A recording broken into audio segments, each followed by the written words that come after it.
Hello and welcome to the Delayed W podcast. For this episode, your boy Keke the D.O.N, the prodigal son, will be the host. We have the usual panel here. That boy Warwolf. Howdy. That boy King Beast. Yes, sir. I ain't got no food today, but I had some Buc-ee's on the way in because I was out of town. Did you get that delicious. jerky? Delicious. And we have our special guest Malachi. Yes, sir. What's good, y'all? Wait, Yes, you talking about the gas station Buc-ee's? Yeah, that joint. Yo, I've been to Texas 2 times. That shit is fire, bro. Definitely is. But Yes, sir. Yes, sir. Mm-hmm. We don't got Buc-ee's. We don't got Buc-ee's where I'm at. That is terrible. That's sad, bro. we pulled up. I was like, how many fucking pumps is here? My boy was like 200. I was like, god damn. That and a couple of Tesla superchargers. Right. Yes, sir. But anyway, yes, there will be no Saint tonight, unfortunately, but he will be with us in spirit. He's Don't still worry, alive. he didn't die. Yeah, don't get confused. He's been martyred. It just means even when he's not here, he's here.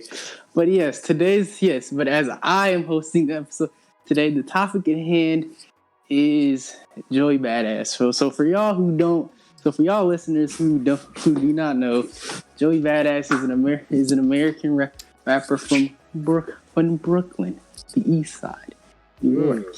Yep, Brooklyn. And he released a tape in about who joined? Oh, I know it's not who I think this is. Is this Pimpin' 99? Is that Pimpin' 99? I feel like is this who I think it is? Zach? It is.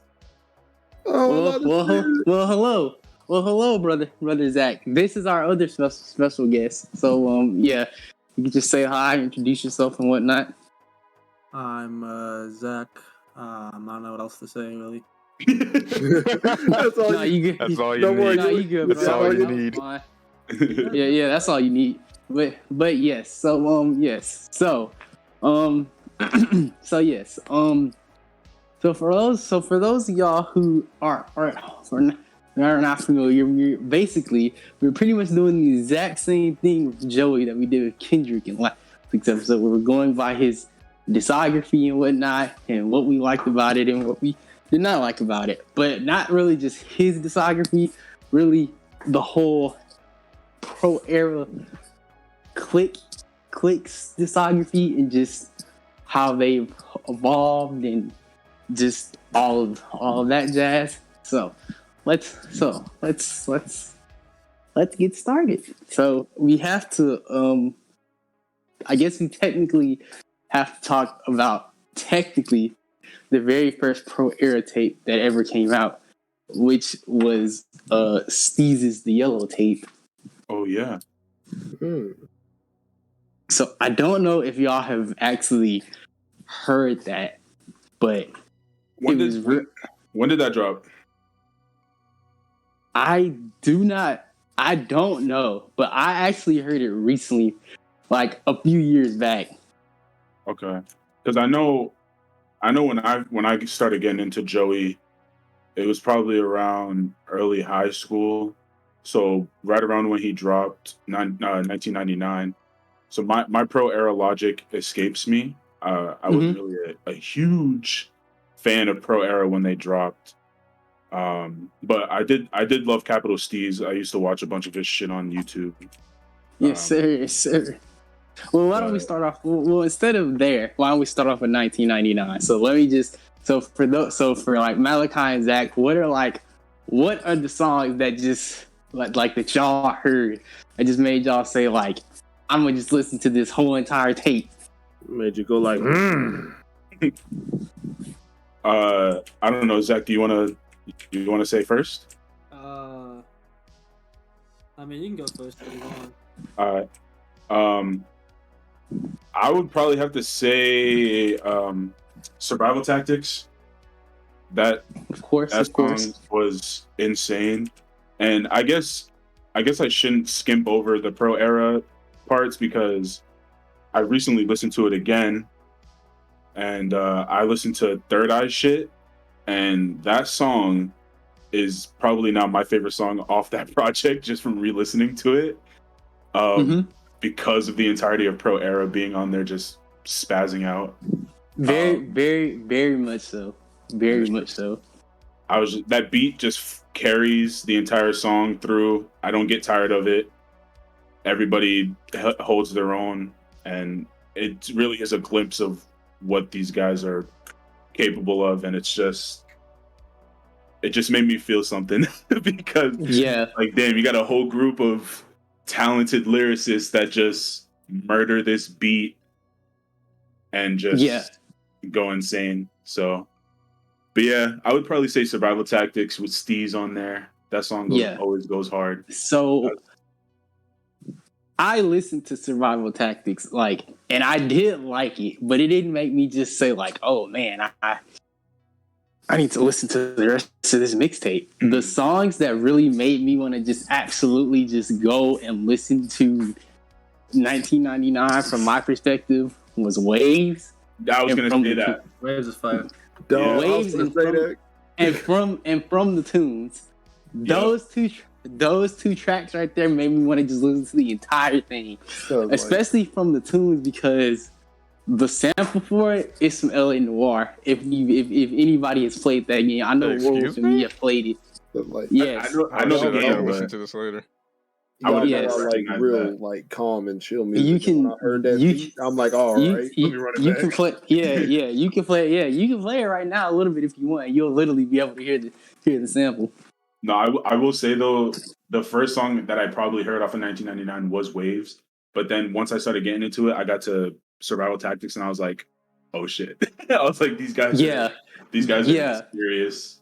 Honestly, the first song that I've ever listened by Joey was probably off of Badass, to like, or at least the full project that I listened to was off of, the first project I listened to was probably Badass.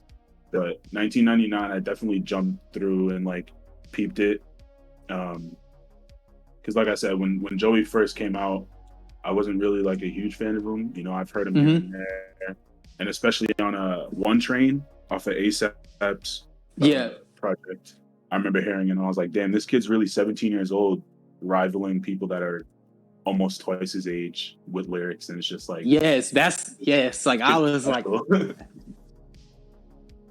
yes. So what about you, Zach? So I was kind of late to Joey in general. I think the first time I heard him was in like 2017. So I probably heard nothing wrong with that before like anything else, which kind of is a bad introduction to Joey. But we'll get to that. Brother, King, I got some shit to say about that. But I think I just started from the beginning when I first heard 99, like the first track I heard off of it. But it's really one of the best mixtapes ever. And I think Survival Tactics, obviously, and the one with Steez, but I think Hard Knock and like he was saying, Third Eye Shit is fucking crazy. That's one of the better posse cuts they've done for where it's done. Hard Knocks. That's really, it's kind of like that. Like that's really what I like about 1999. Like, it's very much a Joey project, but he has his friends with him. He allows them to shine with him. Like, so it's never just Joey just rapping on like, a track by himself. For like, it wasn't just Joey rapping from Waves to Third Eye Shit just by himself. You had CJ Fly, you had Chuck Strangers, Kirk Knight, Steez. Yeah, like you had them on there. Tina doing a chorus. Yeah, what again? I just recently listened to them just to prep myself for this, but re-listening to specifically 1999 and Badass, I was just like, damn, bro, this sounds like nostalgic, like as if I was like an old head in the 90s, like listening to like just old school hip hop, like, and I was fucking born in 99, so I have no clue what that feels like, but it just feels like that's what it would feel like if I was just listening to, you know, old school. Yeah, and I definitely think that was his intention. Oh, of course. When he dropped 1999 to have like more of a nostalgia feel, and just the beats he was using. Like some of them were tight beats, some of them were J Dilla beats, Doom beats. Oh my god, he used the Lord Finesse beat. Like it was just. Bro, when I saw those names, I was like, how the fuck did he do that shit, bro? And get them shits cleared? Like, that's how you know they were like, yeah, this nigga's the truth. Let's just sign off on him using our beats. Oh, man. It's just a testament. So, I guess, so did y'all hear, like, Pro Air's mixtape? Like, Peep the Pro-Apocalypse, or no? No. I have not. Okay. Well, I haven't heard all of it, but I have heard like a vast majority of it. That is really, really, really good. Like I would like Malachi, like how you said like Third Eye shit was like them giving us a preview. Peep the Pro-Apocalypse is them like that's where I would argue that was peak. Like that was their like peak. Like like obviously Joey was the front man.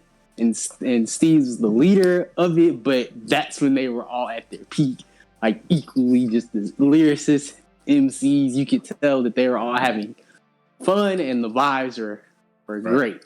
They were just young kids from New York, that young, hungry, and just wanted to fucking rap, and they just did it. It's like that's crazy. So what about Summer Nights? Bro, dude, Summer Nights, that one's probably more nostalgic to me because Summer Nights to me is very underrated. Yeah. So underrated. I used to listen to that every day. Like, I'm not even joking with you. I would fucking have My Jeep on repeat. I would have My Youth on repeat.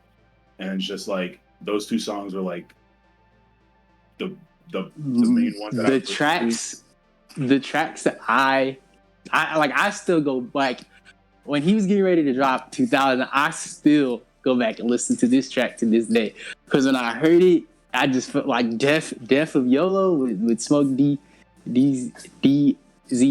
Like when I heard that track, I was like God, and it got me so mad because when I saw Spotify doesn't have all of it on there, I got so pissed. It doesn't even have the whole thing. But look, because that's my favorite track. Well, no, my all-time favorite track off of Summer Nights is Trapdoor. Like that. Yep. That's just undisputed right there. What sucks too is Tidal, because I use Tidal to listen to music. They don't even have the project on there. Not even like any songs off the tape. Like, it's just non-existent on Tidal. Half of it's gone on Spotify, so it's like. And I do love 95 Till Infinity. Like it was like, especially the music video, like it was to the point where I literally like when I saw that for the first time, Malachi, I literally told my dad and my mom to take me to the beauty supply. I got me a bandana. I already had me some black shorts, and then I went to the flea market like I think the next week and got me a forest green hoodie, and I basically like recreated that look. How old were you when you did that? You had to have been like what, in high school, right? Or late middle school? No, so I had been heard 95 Till Infinity, but I didn't watch the music video for the first time until I was in like college. So I want to say like 20. Wow. Yeah. So this was like 2017, 2018-ish, I want to say. Oh shit. Okay. So yeah, I saw it so that's a very recent memory. I was like, I saw it and I was like, man, like he's like part of the reason why why I have locks to this day. Like, cause I saw his locks one time when he did a guest when he was I don't know if y'all watched that show Mr. Robot, but he's on there like a lot. So he was on there when the show was airing, and I just saw his locks and I was like, I want to get my locks like Joe. He's like that's perfect length right there. That's fire. But then so I like Trapdoor, Death of YOLO, 9-5 Till Infinity, Sweet Dreams, Right on Time, and so I guess you like the whole project, bro. I generally like the whole project, like, especially for I think it has like, I don't know if this is gonna be a hot take, but I think for me it has a lot more replay value than 1999. It's definitely a lot more versatile than 1999. You can tell the progression from 1999 to Summer Nights and then into Badass, where he's sort of perfecting. Sort of I don't think he's as lyrical as he was on 1999 for Summer Nights, but I think his production just because in 1999 he used a lot of other people's beats and type beats, but for Summer Nights he used they were more original, like he used samples obviously, but the stuff was more original. It wasn't really like, oh, let me go on YouTube and type in an MF Doom beat that I like and rap over it. And you can tell to further that point, you can tell again with the versatility, the beats that we're hearing and the songs that he's making on Summer Nights compared to 1999.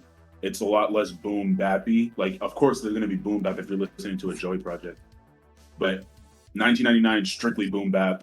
Summer Nights is a mix of, you got dance songs, you got boom bap, you got, regular mellow hip hop beats, and it's a cool mix. It's a cool, like I said, it's a cool progression from 1999 to Summer.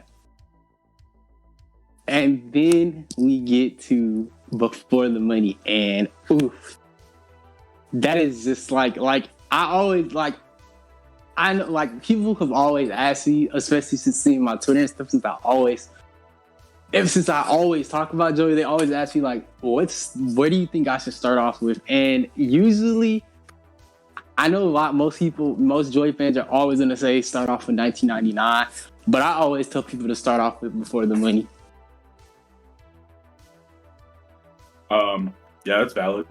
What's your favorite song? Because that is the album right there that just truly solidified me as a Joey fan. I was like, nah, I am a fan of this nigga at this point. You said you got it? Before the was Money, the 1999. What'd you say? I listened to Before the Money more than 1999. Oh no, most definitely. I think Before the Money is just more. It's more polished. It's just more polished, and it's like Malachi said. He took what worked for 1999 as Summer Nights, and he just evolved it. Before the Money. And I also think it's probably more. I think he's a lot more. I don't want to say vulnerable on there, but he's definitely a lot more open, I guess you could say. Yeah, I would agree with that. Because you have OCB, you have Save the Children. These songs are very personal. They sound very personal to him, and especially Hazel's View. That's really personal. Oh yeah. But to little fun fact about myself, Christ Conscience is probably one of my favorite songs off of there. The main reason being it's one of, not the first, but one of the first songs that I listened to, and I'm just like, holy shit, this is hip hop. Because you hear that beat, you hear him rhyming on it, you're like, this is fucking hip hop. The music video is the reason why I have a bucket hat to this day. Yes, music video was insane. I used to watch it all the time. Literally, no facts. But you can ask World in the party, because me and him we talk on Xbox. And I literally used to just rap that whole almost every day. Bro, it's insane.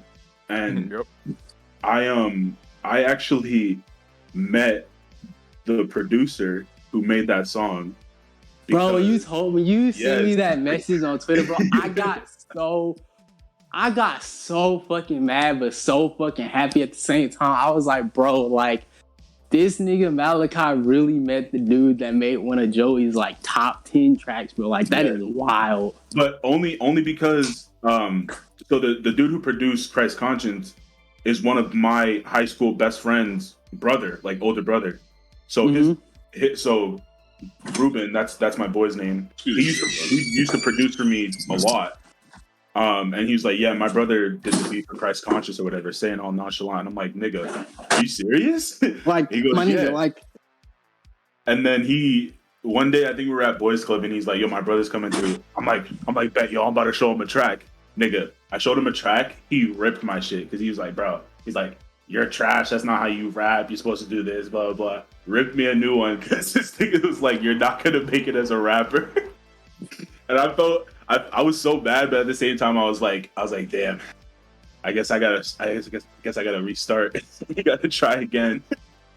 But yeah, he's a really cool dude at the end of the day. And I guess he used to produce for Pro Era regularly around that time of Christ Conscience. So, but yeah, I haven't heard from him since. So I don't know what's up in, but just a little fun fact. Yeah.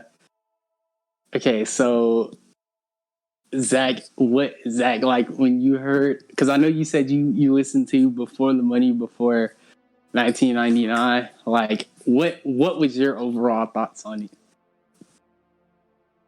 On Before the Money? Mm-hmm. I love it. It's probably my favorite Joey project, to be honest. It's like kind of hard to beat any of these songs. They're great. Like I guess Big Dusty, Hayes' Views, Escape 120. So Escape 120 is fire. Yes, bro. So I'm not gonna lie to you. I used to hate Paper Trails. I used to hate it.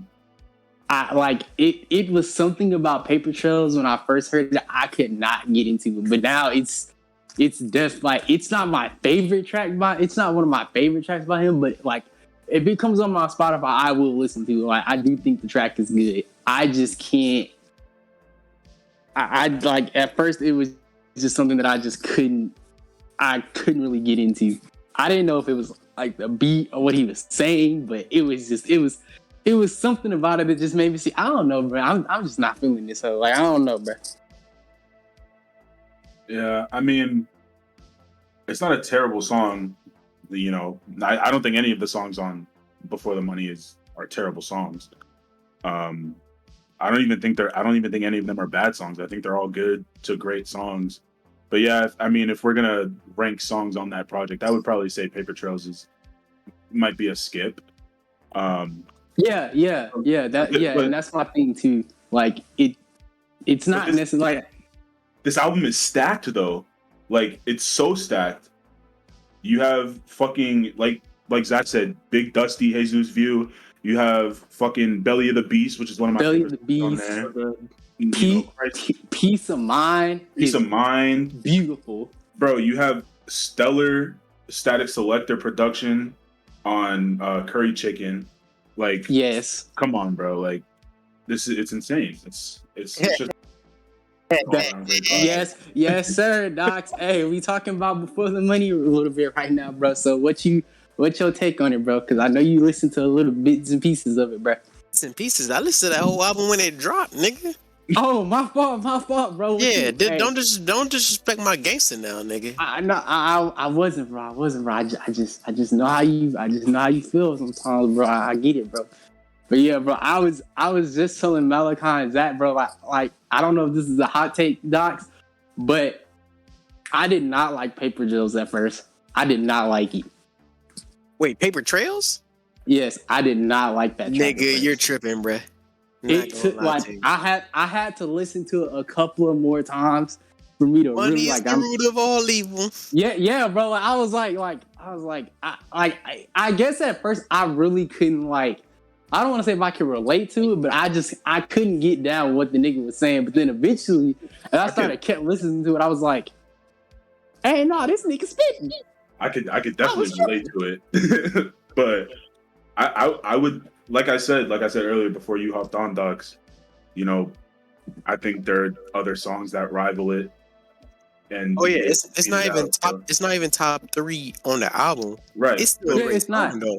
Like nigga, shit, it ain't better than Big Dusty for real. My bad, y'all. My auntie called me. What did I miss?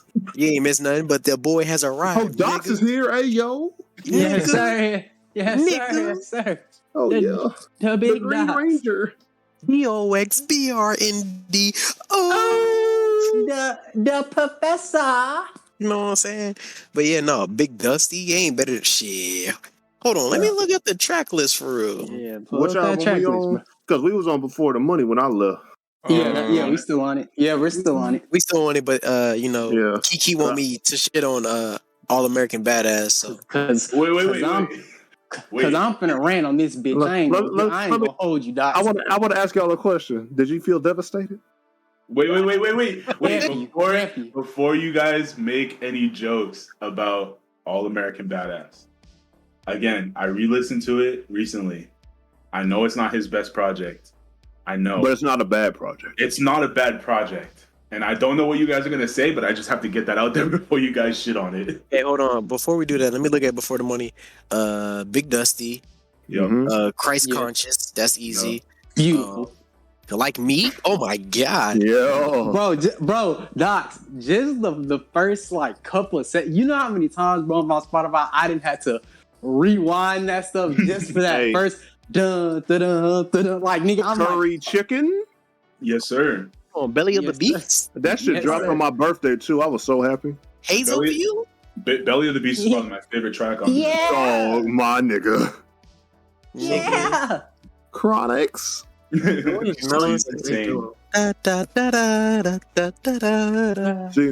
after the Kendrick episode, I went back and listened to all the Kendrick shit like for this past week. Now I'm gonna do the same shit with Joey. I'm not gonna lie. Nah, bro, Joey definitely went back to his roots on Before the Money. For sure. I just remember Teach Me was kind of ass. Not gonna lie to you. Nah, I fuck with Teach Me. Teach me how to dance, nigga. What the fuck you talking about? I'm not trying to. You like that we cry together? Here's how I feel about Teach Me. Life's Like a Tango. Teach Me is a good song, right? But it didn't fit the album. That's how I feel about it. If he had just released that as a single, it would have been better. But it's like it's the opposite of. Go ahead. You got to think too. On Summer Nights, he had those dance tracks on there too. So I feel like it was just an elevation of what he did on Summer Nights and just put it on Before the Money. And I was gonna say it's the opposite of what the thing is with Mortal Man, because you listen to Mortal Man by itself, you like, but you listen to it in context, you're like, right. No. Hold on. Mortal Man is fire. But didn't say it wasn't. But I'm saying the context of the album is even better. I don't think you can compare the context of the entirety of T-Pab to the context of Before the Money, because Before the Money is not really as strong of a concept as T-Pab is, if we're gonna be real. It's not. But again, Before the Money is still a great project. Oh, facts. So both of them shits dropped the same year we was eating. Yeah, 2015 was pretty cool. Yes, sir. Now we get to his dare I say controversial album, All American Badass. Oh, stinky ass album, bro. This shit pissed me off, bro. Okay, so to give context, I remember I asked Saint and I asked my boy Cass. I asked him when is Joey getting ready to drop, like, cause that's when I was just on a heavy Joey Badass, just like listening to stuff, just re-listening to all this stuff. I'm like, man, I need some more of this. I need some more Fear Toxin, more. And then Saint told me, oh, he dropped a single called Devastated. So I listened to it. So I was all like, I was just all like, I don't know what I just heard, bro. It felt like I was listening to Post Malone music. Bro, he blue-balled us. He blue-balled the fuck out of us, bro.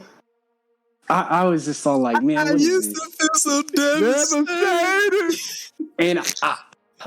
And now, in retrospect, I do like the song, but it took it.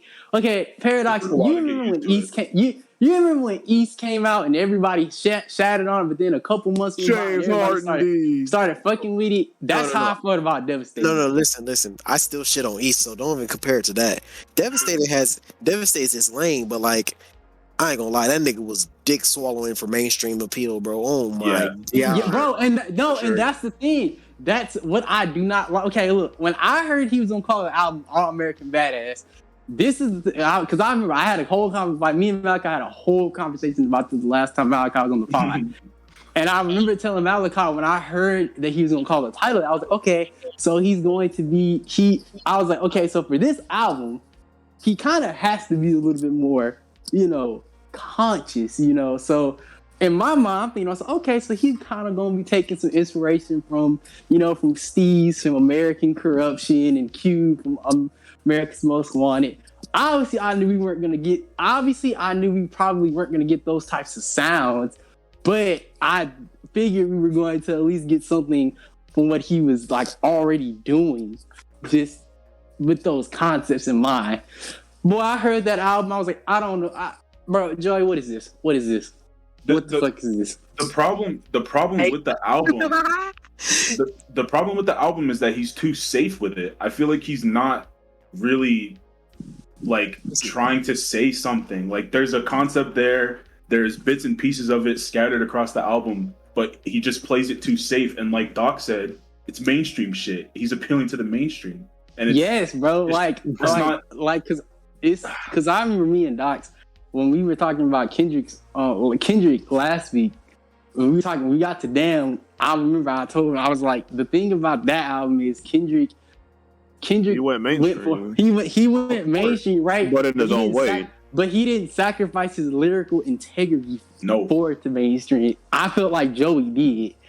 He like dumbed down a lot of his stuff. Hold on.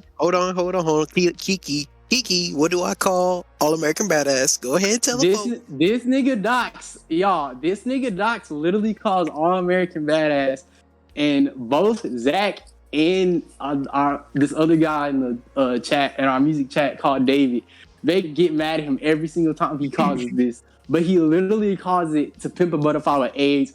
And every time he says it, I don't. And literally, when he said it on the timeline, because me and Docs have a friend named Retro, this nigga Retro got so mad at this nigga, bro. And I was like, I mean, he's not lying. Like, that's kind of what it is. Like, it's just watered down. It's just, he's, like I said, he's playing it too safe. He's not being controversial like T-Pab was, like anything. The thing is, anything after T-Pab, if you're gonna make a conscious hip hop album, you better hope that you stick to your guns like T-Pap did, because you gotta go balls to the wall. Exactly, literally. And I feel like, and from my perspective, I felt like Joey was arguably land of the freeze for the free locust. Don't peek through your third eye. Open it. Joey could have done. Like Joey was more than capable of doing that. Like when I didn't get that. I honestly think, as much as I love Kendrick Lamar, he's one of my favorite artists. Joey Badass is a better lyricist than Kendrick, hands down. To me, at least. So yeah, I like how you added that part, but go continue. At least Kendrick is able to be lyrical as well as be topical, as well as be conscious, as well as be musical, as well as all these things. He has he has all the fucking stones on his fucking gauntlet, bro. And then Joey's just, I'm gonna be lyrical, but I'm not gonna touch on it as much as this nigga did because he already did that. Because he wants to be known as the new boom bat nigga. Exactly. All right. He don't want to move forward. He was copping out. I had to leave and come back to make sure I heard you right. Yes, Joey Badass is a better lyricist than Kendrick Lamar. All right. All right. Let's really look at this track list, bro. Okay, so I already. Keke, you remember the two songs I say are the best songs on this album, right? Yeah. What are the two songs that I think are the best songs on this album? Oh, I don't remember what you told me, bro. I'm not gonna hold you, but I just remember you telling me there were only two songs that you liked on it. Rockabye Baby and Ring the Alarm. Nope, you're half right. You're half right. Rockabye Baby is clearly the best song on this album. Yes. I like Rockabye It's the Baby. best song. The second song is Babylon. Babylon. Okay. Yeah. I respect that. Yeah, I like that track too. No, actually, You got Chronics. You got Chronics on there. Hey. I'm not There you gonna go. lie. I actually really like Legendary. I actually really like that song. It's all right. It's not bad, but it's just. And then I'm not gonna lie, American Idol feels like a letdown. Reno Lauren feels like it could have been better. Like, Why You Don't Love Me, and like I feel like it's crazy because this nigga sampled Coonskin for the outro on the song. But like, that's the most controversial thing he did. It's. I don't like, and maybe you could say I went in like a lot of people went into this album with a lot of high expectations. But when you come out with an album that's like that, and you claim you're gonna be just like talking about conscious stuff, you can't really blame niggas for thinking that. Right. Nigga censored his middle fingers on the cover, bro. Come on. Yeah, like You went a badass. ain't censored that shit, bro. You went a badass, bro. Temptation. Oh my god, no, Wait. bro, that's crazy. No, I just realized my mic was muted. Hold on. I just realized, like, imagine if after Kendrick dropped the Pimp a Butterfly, he dropped some shit like KOD, like J. Cole did. This is what it really is. It's like, Bro. Bro, I ain't gonna lie. Now that you said it, it's really crazy. This nigga tried to go for T-Pad, but make KOD. That's yeah. Like, That's crazy, bro. No.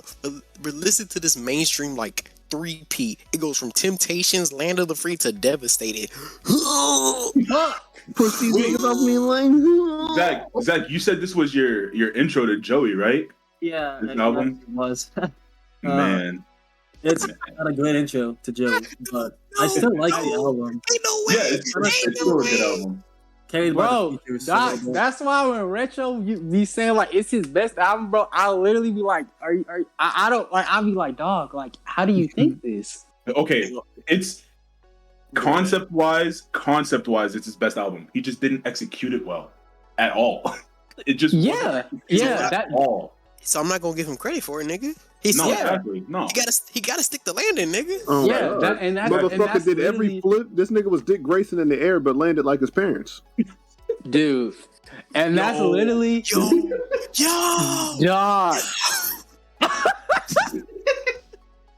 And that's literally what I tell like That nigga nasty. That's literally what I tell people. Like, I'm like, I think his topics were like better, but Right. the way he executed it on like but how he said it and how he executed it was better on Before the Money than it was on here. Right. Exactly. Like that's just like, and it sucks. It sucks that we have to compare this project to T-Pab, literally the best hip hop album ever created. Because after you make like we said, after you make a conscious hip hop album, you can't not compare it to T-Pab or even other projects that are conscious and like you said, the Ice Cube, America's Most Wanted. Like you can't like once a project like that is solidified in stone. And you want to make another hip hop album that has to do with the same topics of that, you're gonna have to realize that you're gonna be compared to that album. So, T-Pab, you're gonna get compared to T-Pab. You're gonna get compared to America's Most Wanted. You're gonna get compared to, any other fucking hip hop album that has Translation: get better. Yeah, exactly. Like you gotta realize that. Like you really have to once something drops, you really have to meet the standard or exceed it. And he failed. You could definitely put the time and effort in, same type of time and effort and shit, but it's like you don't have to try and force anything out either. Right. Like, bro, no, it's really crazy. Cause hold on, let's really look at the timeline. Let's look at the timeline. Like, hold on, All American Badass dropped 2 years. Yeah, bro, he literally had like a year and a half to really form something, bro. Yes. he did, and he rushed it. It seemed rushed and half-assed. Bro, let's really compare the two, because Joey and Kendrick are definitely gonna be talked about together. You know what I'm saying? Always. Kendrick started with Good Kid, Mad City. Okay, he didn't start. Joey started with 99. Okay. He didn't start with Good Kid, Mad City. Oh, really dedicated. I don't even know if we count that. I'm talking about albums, but Doc's talking about albums, like. But we went over this last week. Overly dedicated in one. Let's really talk about it, right? Let's say we count. Let's start at Section 80, right? So Section 80 in 1999. Let's say they're the same starting point, right? Then to the Before the Money and Good Kid, Mad City. Good Kid, Mad City is extremely better before the money. That's not even close to the discussion. You're right. Oh, of course. Well, actually, it's Summer Nights. Then next, To Pimp a Butterfly, and he has to match it with All American bro. Well, Before the Money came out the same year as T-Pab. And then they came out the same year. We talked about it earlier. They both came out. Summer Nights came out the same year as Good Kid, Mad City. This nigga's not. No. 1999 came out the same year as Good Kid because those were 2012, right? Yeah. I thought Good Kid was. Oh shit, I'm tweaking. Yeah, so Summer Nights was 2013. So not everybody know about Summer Nights for real though. No, that's true at all. And I literally got done telling these niggas like that Summer Nights is very underrated. Like not a ton of people know about that stuff. They just instantly skip. They just instantly go from 1999 to Before the Money. Hell, a lot of niggas don't even know about Pete. A lot of niggas don't even know about Pete the Propocalypse. Listen. At the same time, is he missing much? Because besides my Jeep and 95 to Infinity, I don't really care about Summer Nights. I'm not gonna lie. Well, that's you though. What about My Youth? Oh yeah, My Youth was cool. It was cool. That was cool. Wait, Doc, Sweet Dreams? Death of Yellow? Definitely YOLO. I'll give you that. 95 till Infinity? He said that. He said that. Oh, okay. I mean, if we're also like to sort of give Joey a bit of leeway, he is like what 4 or 5 years younger than Kendrick anyway. So okay, but how long has Wayne been doing it? You know what I'm saying? Like age only gives you so much leeway. Not gonna lie to you, my brother. For some niggas is built different. For a conscious rapper, you can't tell me that Wayne is a prolific conscious rapper. Not prolific, but hey, he got his bag. You know what I'm saying? I mean, he can say some shit, but yeah. I mean, if we're gonna go conscious, especially nowadays. Third verse or shooter verse, Wayne was really spitting. You know what I'm saying? Oh, Wayne always spits. We can expect no, that nigga slobbers. I'm gonna need you to go back to that third verse on Shooter, bro. You don't understand what that nigga was saying.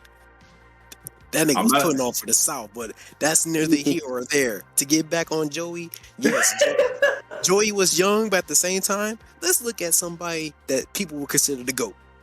Nas, right? Nas was what? Not the same age, right? About the same age, right?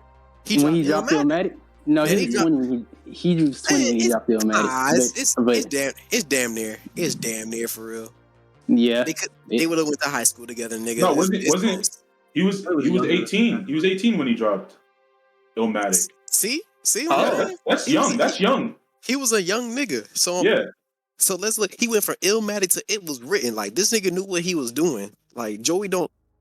If Joey wants to be Mr. Boom Back, Mr. I'm bringing that shit back, I'm gonna need you to provide the sauce, nigga.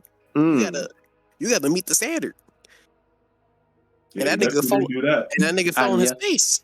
He definitely didn't do that, especially with the lyrics he was coming off of with 1999, bro. He was so aggressive coming in. But I think he put himself in that box though, because it's like anything he did after that was never like that's his fault. That's his fault, nigga. Yeah. You wanted to do that. Because I remember when I used to faithfully watch this stuff or listen to it on YouTube, I remember one of the comments is like, this is like a mixtape Illmatic. And I perfectly understood what that nigga was trying to say. Like he was saying like this is probably gonna be considered Joey's like quote unquote only classic. And anything he drops after that is always gonna get compared to that, and it won't ever necessarily meet that standard. And technically speaking, they're right. I mean, I think 1999 is a very solid mixtape, but to say it's that Illmatic, I mean, I didn't agree. I didn't really agree with the YouTube comment, but I understood what he was trying to say. If that makes sense, like I wouldn't call it. I understand what they're trying to say, but I understand what they're trying to say, but they're trying to be He tried to make Illmatic. You see what I'm saying? And one is Illmatic. There's levels to this shit, nigga. Yeah, exactly. But oh my god. You know what I'm saying? Hey, am I wrong, King? Like, did I say something wrong? It's like, oh my god, like, you ain't have to say it, but I will. That's the difference between me and you. I mean, first of all, you know I say wild shit, sir. You say wild shit, but I say shit with my whole chest, nigga. Wow. I feel kind of offended. When have I not said something with my chest? Hey man, it sounds like you pussyfooting around, nigga. Oh my god, this nigga right here. But yeah, bro, no, he really shit the bed with All American Badass. I'm like, damn. And I thought it was a cool album then, and then you go back, it's like, man, like even then it wasn't.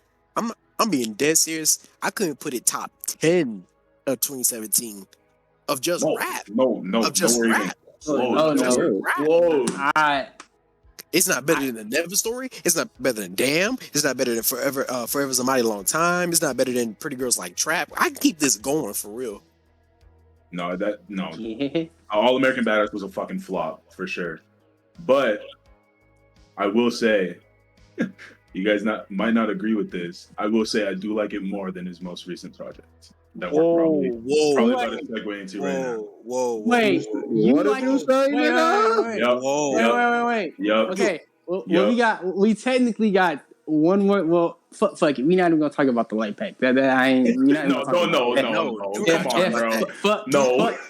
Fuck that, because there was only one good song on that mug, and that was, in my opinion, Shine. But he blue balled us again with that shit, bro. Because I was like, we about to get some decent Joey, some different Joey, bro. And then he drops 2000. Docs, my grown man talking about mumble rap assassin. My sister sent me that stuff on Twitter, bro, and I got so fucking hyped, my nigga. And then I heard it, and I was all like, nigga, he said mumble rap assassin, bro. Grow up. I was like, huh? Joey, what are you? That sounds like J. Cole in the KOD era. and then he just upped the ante by dropping the Revengers. I was like, oh my god, what are you doing, bro? I'm being dead serious. Okay, I ain't gonna lie, bro. Shy, you kind of out of pocket picking All American Badass over 2000, and I don't even like 2000 like that. And I listened to it one time, and I'm taking it over All American Badass easily. Oh my god. Okay, yeah, we gotta talk about. I still haven't listened to 2000. Let's segue real quick. Okay, 2000. It's not a bad project by any means, not at all. It's not the best of this year though. I'll say you that. And it's not Joey's best overall either. The problem I have. It's not. The problem I have with 2000 is it's just boring, and there's nothing being said. There's nothing of value to take from it. It's just another, hip hop album that we get from Joey Badass, where he's showing off his lyricism that we can get if we go back to listen to 1999. I will disagree in some areas. I feel like there's some things to be said. I feel like the last 3 songs are the only ones that matter, in my opinion. I feel like I agree with you. Like Survivor's Guilt, bringing up, dealing with how he feels about how Steez went out, and how he feels like responsible for him. He didn't stick by his man for real. Absolutely. Renting the Stars, Head High, like. Ooh, actually, I take that back. Ooh, we boosted the 4 because he had a jib verse on "Wanna Be Loved." So, you wanna be loved? Yes, sir. But then you got features with West Side Gun, Larry June. Like that is actually my favorite. That's actually my favorite. Brand New 911. That shit. I hate that song. I'm sorry, bro. I'm gonna let that shit slide. I hate it, but you know what I'm saying. I definitely like that track. The issue, it's a nice song, but it's a West Side Gun song on a Joey Badass album. Yeah, exactly, bro. It felt like I was listening to Pray for Paris, like the braggadocious type shit, and I'm just like, bro, why am I getting this from you, Joey? If we're gonna keep it real, Welcome Back was kind of cool. It like that song felt nostalgic specifically because the project's called 2000. So hearing Chris Brown on a track like that just made me feel like I was sitting in the car listening to the radio while we're driving to South Carolina. You're not wrong, But there's a few songs on here where it's all like, Joey, I don't need you rapping songs about for the bitches, nigga. That's not right. That's Exactly. not you. That's Again, not you. That's like not you, bro. Like you said, brand new 9/11 is a West Side Gun song on a Joey project. Welcome Back is a Chris Brown song on a Joey project. Like, but there's another one. I can't remember what other song it was, but it felt like a Ty Dolla song being performed by Joey on his album. So I'm like, nigga. I feel like was you're it talking Cruise about. Control? I don't remember. I just listened to it. I literally listened to this album Monday. I'm pretty sure. Put a nigga on 10 toes. Like, I literally wait. Yes, that song. Yeah, right he there. forced it. Yeah, Cruise Controls. Cruise Control. I don't know what the fuck he was thinking, bro. The songs are definitely, I will say from my perspective, the songs are definitely like they're catchy. Like I will say that. Yeah. It's and I'm like hip hop.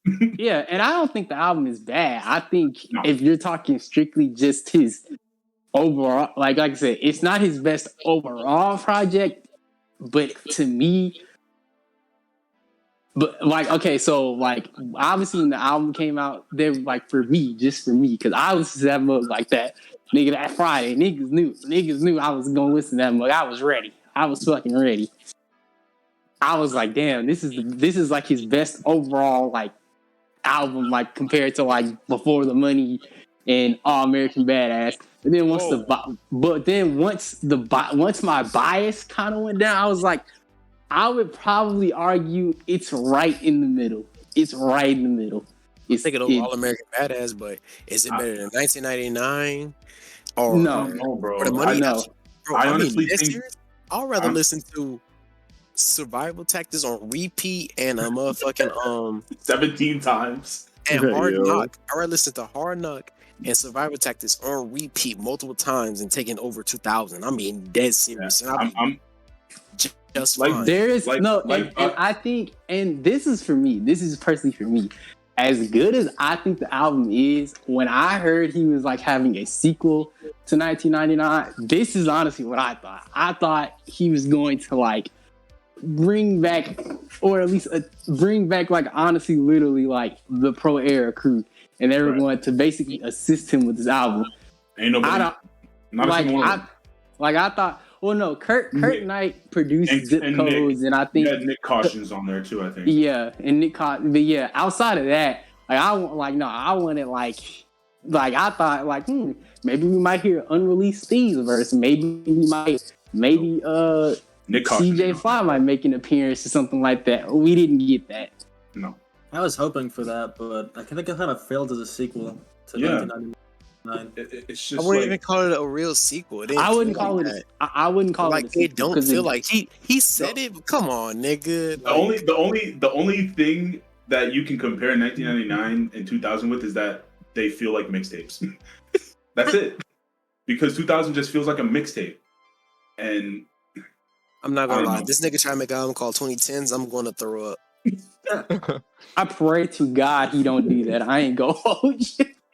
Like, I hope this series ends right here. Like, 2001 is next. Yeah, 2001. 2001. We already got it. Oh my God. We got a 2001. It's not even from 2001.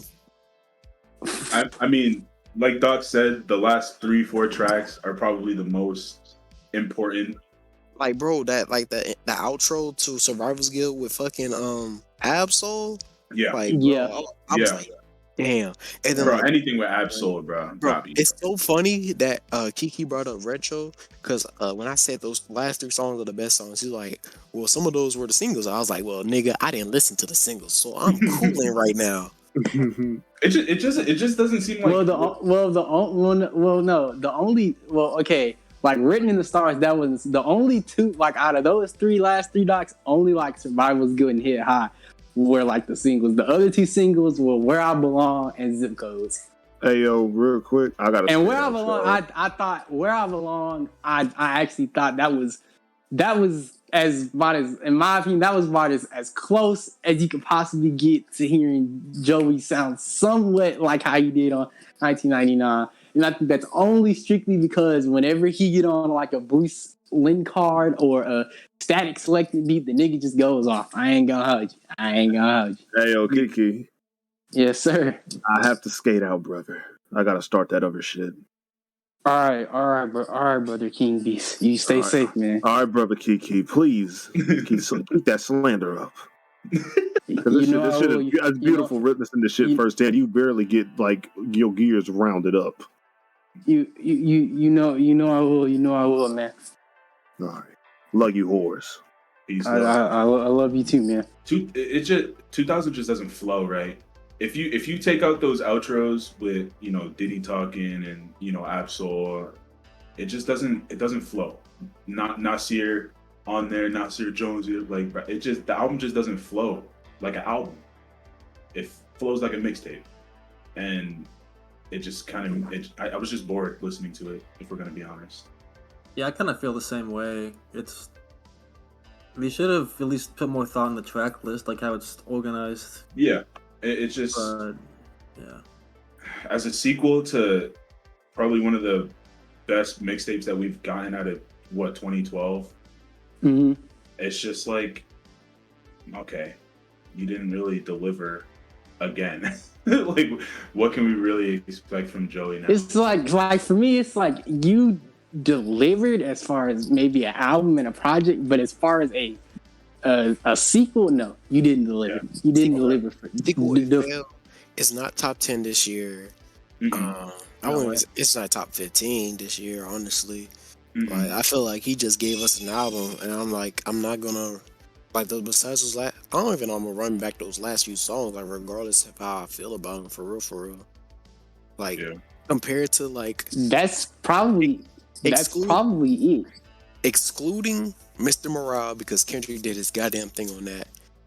I'm taking this. I'm not listening this over "Melt Your Eyes" by Denzel. I'm not taking this over "Remote Apart Break My Heart." I'm not taking over the Griselda releases this year. Like I can keep going. Like I'm sorry. No, I'm definitely not taking over the Griselda releases.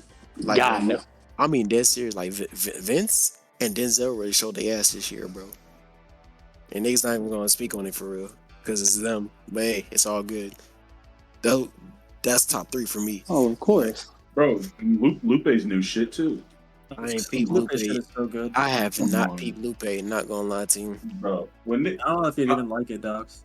Why you say that, nigga? I don't know. You don't really. I don't think that the style he went with you vibe with. That's interesting. I don't know when I'm gonna listen to that, but it's gonna get listened to. Yeah, I'm gonna keep it a buck. I never really was a Lupe fan until my boy was like, "Yo, you gotta listen to this new shit that dropped." I was like, "I'm gonna listen to it," and I'm like, "Fuck, this is actually good." Like, it's actually. I used to listen to like, well, I used to listen to Kick Push a lot because of Skate 2. Of course. Like, or if you know about that Skate 2, you know about it. Man, it's funny that y'all Zach's first album from Joey is All American Badass, because the first album I heard from Lupe is definitely Lasers, and I feel like Lasers has some gems on there, and I understand why people want to shit on the album, but I got some underrated shit on there, bro. I don't care what people think about the show goes on. That shit's still hard, bro. Of course. That shit. That's a classic to me. Oh yeah, nigga. For sure. I fucking hates that song too. Lupe does. He can hate it all he want, nigga. but guess what? All right, the show goes on. But think about it. You couldn't have hated. Think about it. You couldn't have hated that much. You not only made it, you put it on the album. You put it out, bro. No. How you gonna hate a song? How you gonna hate a song you made, bro? Like that does happen because depending on the push of the label. No, that's true. That's true. Because let's bring J. Cole back into the conversation. Why we gotta talk about this nigga? Let's look at his debut album, The Sideline Story. How many songs were mainstream appeal? Like, you could tell they was thinking about, let's get this shit on the radio. Bro, the nigga did a remix to a Paula Abdul song. Get out of here, bro. Nigga, Workout, fucking Can't Get Enough. I got enough with those 2 songs right there. You know what I'm saying? I'm glad we didn't mention the Beast Coast album because oh my god, that shit stank. I don't care. That shit. Oh no, that mug was definitely not it. Besides Left Hand, I don't care about a single song. Left Hand went crazy. It was so crazy, and like I remember when the album dropped. I'm in Cali. I'm chilling with my cousin, with my brother. We playing 2K. We just cooling. I'm playing that song. I'm playing the album. I'm just chilling. And I'm like, damn, this shit don't hit for real, bro. What's going on? Like, I don't know what happened, bro. But I will say this: Michi about to drop, bro. We about to eat, bro. We about to eat. Fire too. Very much so. Oh my god. I don't know what happened, man, to Pro Era, because it's like you had this group of hungry, fucking ravenous rappers, MCs from Brooklyn, and I think for me, what just happened was just like I said earlier, like Steez was the leader and Joey was just the front man. But then once Steez died, it was like I guess Joey probably for real didn't really care as much, or didn't really care at all. To being honest here, I wouldn't say he didn't care. I think he did care. I think he just didn't. Stopped. He didn't know what to. I feel like Joey didn't know how to lead. I feel like Joey didn't know what to do. Like Joey was really the he was the face. But like you said, that's what I meant when I said front man. Yeah, that's what I was pretty much saying. Like Steve made sure everybody was straight. He made sure everybody was on point, and he did everything. You know what I'm saying? It's just like how ASAP Yams died and ASAP Mob went downhill. You're right. You're right. And it kind of sucks because I'm not gonna say that there are better rappers in Pro Era that are better than Joey. I mean, I think Steez was a better rapper than Joey, but no doubt. I think wiping out motherboards, start spitting fire because my motherfucking lung was scorched. King Arthur when he swung the sword. I ain't gonna hold you. I think American corruption is like honestly slightly better than 1999. It's just I think 1999 is obviously more iconic. Yeah. Well, you also once you're gone, not a lot of people are talking about you. You have your whole group that doesn't make music other than Joey, or at least that doesn't make, they don't really good music. Because exactly. Nigga, when CJ Fly dropped that Fly Trap album, I tried to listen to that first track. I was like, this shit ass. Oh my god. His honestly, album's actually pretty good. I'm not running that back, bro. I'm being dead serious. You couldn't pay me. No, you could pay me, but I'm gonna need a lot. I only listened to that. I actually, for CJ's album, I think I only listened to the Joey feature.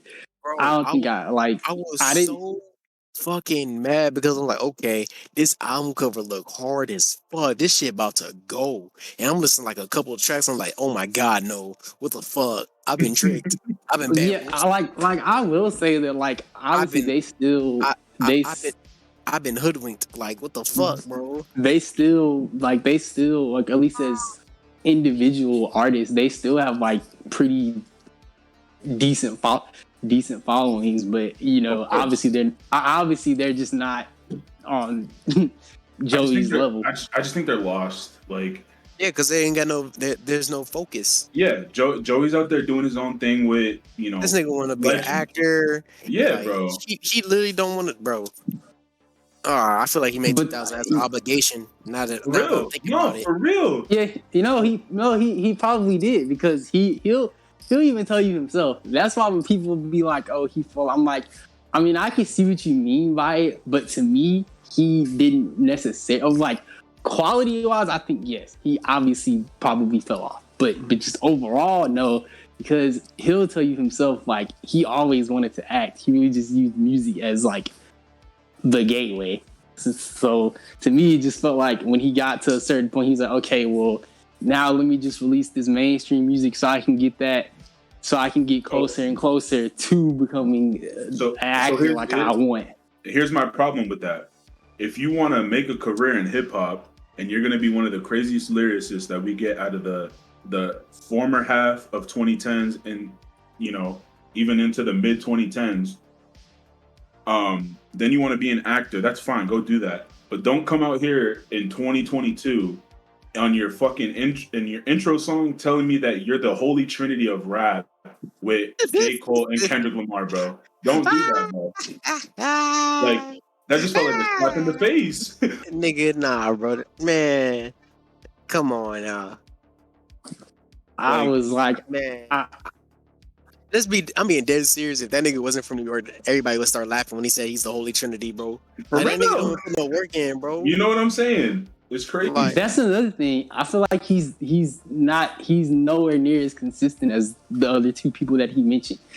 You might not like J. Cole, but hey, you at least gonna hear about him. He's at least gonna drop something. I'll give credit where credit is due with J. Cole. I'm not. You know, he's a great lyricist. Whatever. He'll put it in the work. Right. Yeah, he'll put work. Yeah, he'll put in the work. Kendrick's always gonna put in the work. I can trust that. We don't got to worry about Kendrick. Let's be honest here, bro. Exactly. Like, regardless how people going, I ain't gonna lie. Wait a few years. Mr. Morale, they gonna be talking like, oh my god. Just wait. Oh my god, niggas hating on Mr. Morale just cause. Bro, T-Pab was for the niggas, and you know, Mr. Morale. It's a little more eclectic, but it's more reflective, but it's still for niggas, bro. Exactly, it's still for niggas. Fuck, I hate bringing up Kendrick into this Joey Badass conversation because that's not what I'm here uncomparable. For. It's uncomparable. But when he was talking about dealing with like the sexual abuse and shit that happens in the black community that we let slide because they family and shit, like that's some real shit. And then Auntie's Diary, regardless how they brought up how he used the F word, I'm sorry, bro. Like, but he was being dead serious. That's how niggas are. That's how they are. For real. Let's be honest here. I feel like almost all of us here were saying that. I'm gonna keep it a buck. I didn't even flinch when I heard that word because I was like, "That's what I'm saying." What do you call, bro?